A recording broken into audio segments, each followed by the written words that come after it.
guys, it's Izzy here, and today we're going to be doing a collective book haul of basically all the books that I've bought this summer.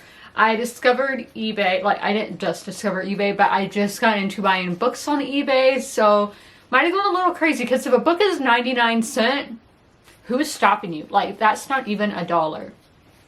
Nobody is stopping me if that is the case. And then some of these, of course, have come from Book of the Month, Target, Barnes & Noble, Amazon, but the majority have come from eBay. And if you guys would like my tips and tricks to eBay, give this video a thumbs up, and I might do one of those videos in the future telling y'all how I do my eBay shopping, but let's get into it.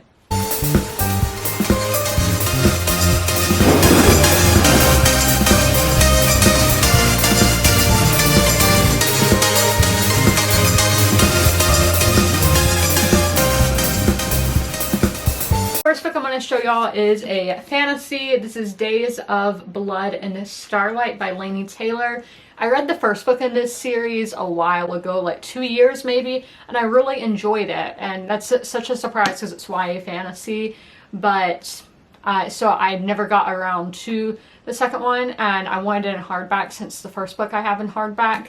And I'm going to just give y'all this little description because this is a sequel, so I don't want to give too much away.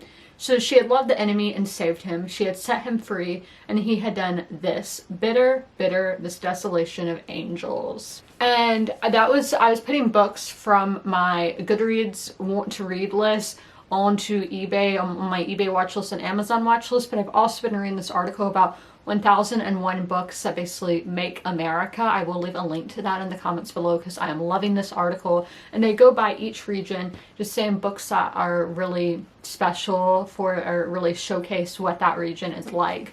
So for the like Oklahoma, Kansas, Texas region, this book was on there, and it is The Mercy Seat by Rilla Askew. So this is on the dusty Oklahoma frontier. A fierce young girl known as Maddie tries to hold her family together. Her uncle Fayette, a ruthless schemer, aims to profit by her father's, John's, extraordinary gifts as a gunsmith, but John flatly refuses to repeat the crime that drove them from their beloved home in Kentucky. Their struggle plays itself out against a backdrop of mule thieves and traveling preachers, scarlet fever and Native American spirits, pioneer grit and pioneer greed. Through one extraordinary family, The Mercy Seat tells the story of the passions and ambitions that settled the West and changed it forever. And that just sounds right at my alley, and I would have never heard of this book if it was not for that article that the LA Times put out. This is one that I got at Target recently, and that is Queen Charlotte by Julia Quinn and Shonda Rhimes. This is the novelization of the Queen Charlotte TV show on Netflix, and my friend told me I should read this before reading the other Bridgerton books, and I want to read Bridgerton before I see the show, so that's why I picked this up. And this is all about Queen Charlotte of Mecklenburg and Strelitz. I think I might have that mixed up, but and then King George III. But these, it does say at the start, this is heavily fictionalized, not like actual history. So I would love to find one that's more like actual history, just because Queen Charlotte is very special in the Carolinas. And King George III, would we have the United States today how it is if it was not for him? That's who they had the revolution against, so interesting pairing there. Okay, another eBay one, and that is The Girl and the Stars by Mark Lawrence. This is an epic new series. I don't know what's new anymore, but so basically they have to like sacrifice a kid every year, and yeah, no one survives alone. From beneath the ice, Yaz will learn that Beth is older and stranger than she had ever imagined.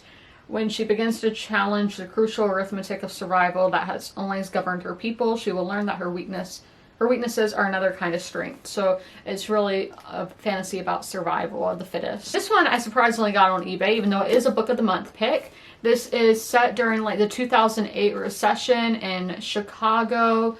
How Ruth was, that's the character, she went to Ivy League school. She's upper middle class now, but it wasn't always like that for her. She came from a lower class family in Indiana, and she goes back to that hometown. And obviously there's always a bunch to unravel when you go back to somewhere you used to live and haven't lived for a very long time.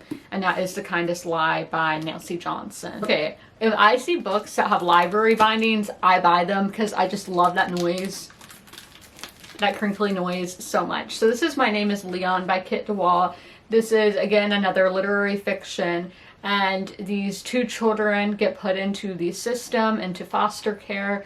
One gets adopted because he is lighter skinned, and the older brother is just going through foster families, not being adopted, but he really wants to find his other brother and be that family again. So that's what this one's about. And a fantasy, which I had no idea was so short, and this was also nominated for the Booker Prize in 2022, is Treco Walker by Alan Garner. So an introspective young boy, Joseph Kopic, squints at the world with his lazy eye.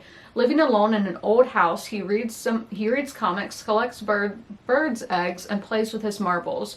On one day, a rag and bone man called Treco Walker appears, exchanging an empty jar of a cure-all medicine and a donkey stone for a pair of Joseph's pajamas, a lamb shoulder blade. A mysterious friendship develops between them.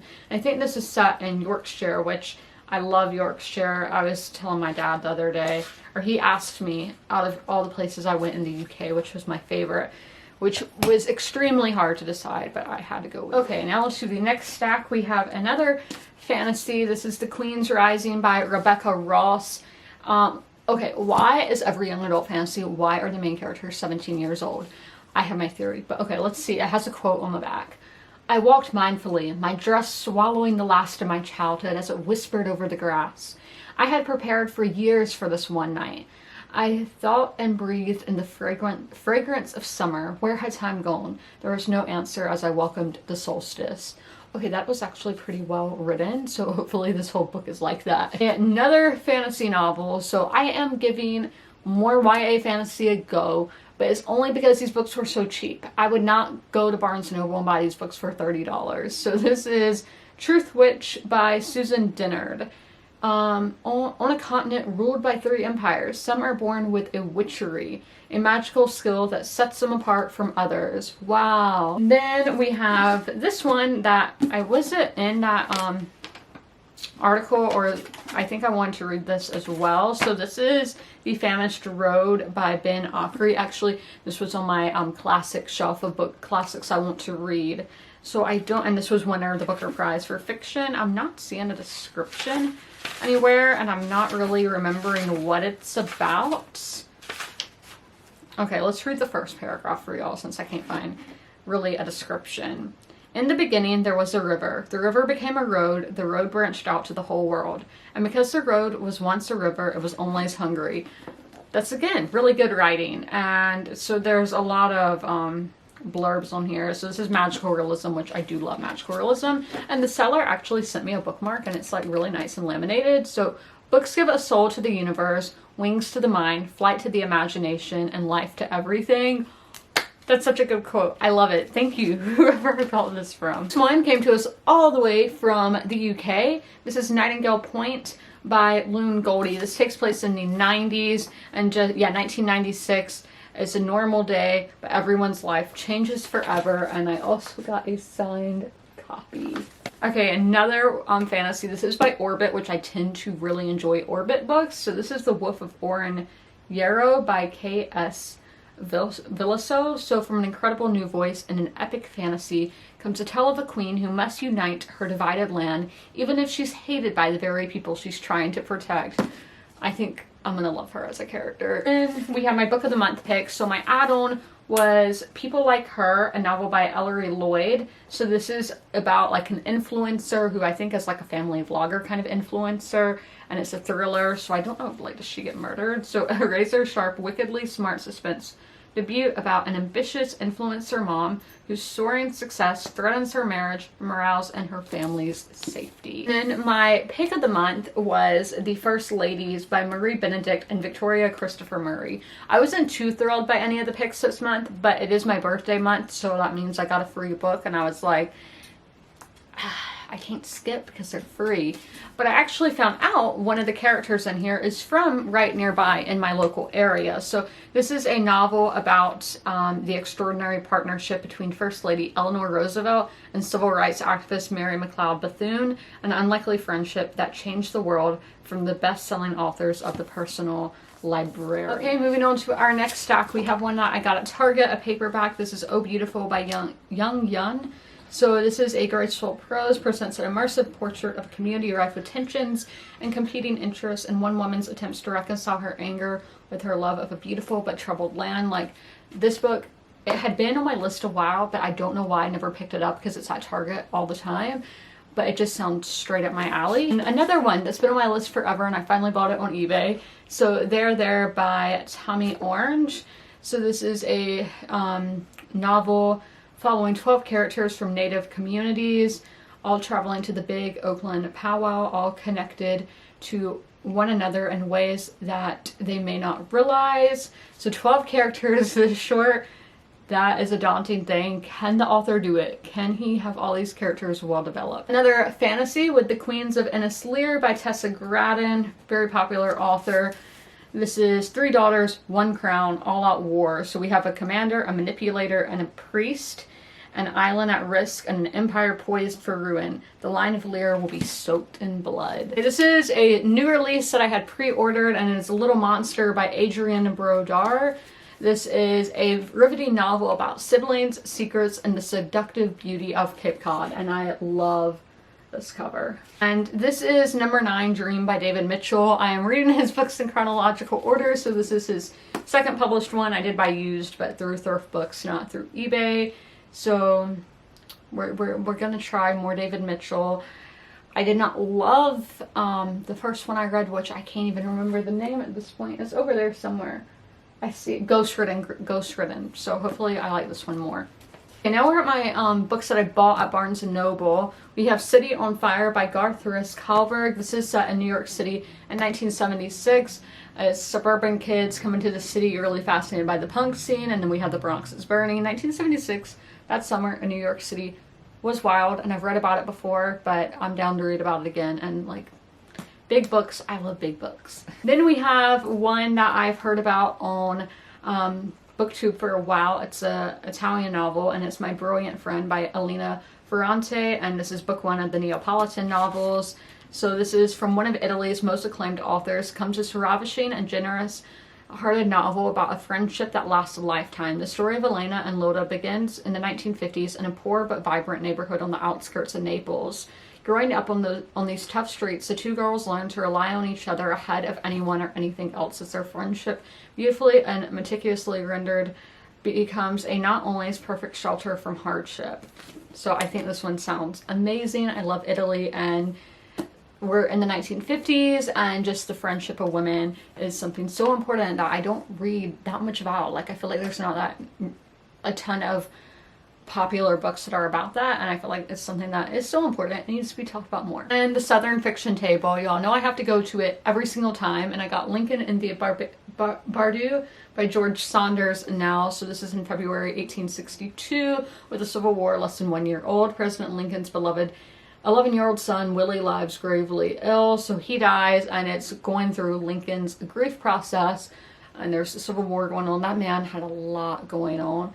I would love to read like a fiction book about him. So if you guys have any suggestions, I mean, unless this one does the job, let me know.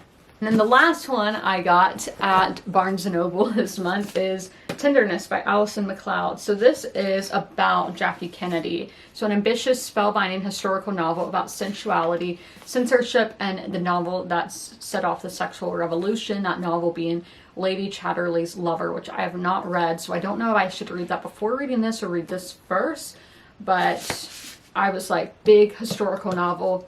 Second to last stack, guys. We are getting there. It is super hot, but I'm gonna survive. So this one is Origin, A Genetic History of the Americas by Jennifer Rath. This one was such a tell getting here. I ordered it on Amazon. It said it was delivered.